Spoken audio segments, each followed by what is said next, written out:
Are you tired of not being able to see out on the trail at night? Well, I'm Alan, Wicked Pecker Offroad, and we have the solution for that.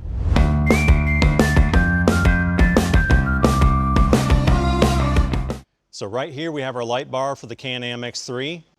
What we do is put yellow lights and white lights, a combination of the two. We wire them separately so that you can turn just the yellow lights on, or you can turn the yellow and white lights on. The yellow lights, what they do for you is they don't reflect back the dust particles or the rain particles, so it makes everything more clear. Think about it like a pair of shooting glasses. If you go to the gun range, they're yellow. It makes everything more vivid and sharper. The yellow lights do the same exact thing. Our light kits come with the brackets. They bolt right to the roof, the stock roof, without drilling or anything. Come with stainless steel bolts. Come pre-wired. The yellow and the white are wired separately, so you put them each on their individual switches. And then what we have done is wired up two yellow lights in the front, the same pods. They come on with these yellow lights. So when you turn the white lights off, you have just the yellow lights.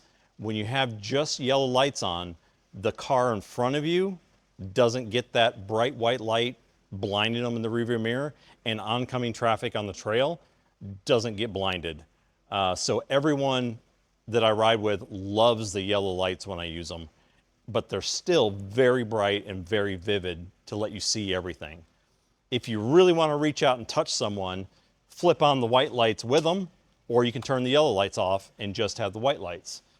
Either way, we can do any configuration you want. We can put 6 yellow lights, we can put all yellow lights, we can put whatever combination of yellow and white you want.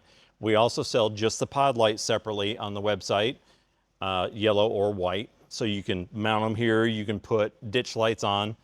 But go see us at wickedpeckeroffroad.com.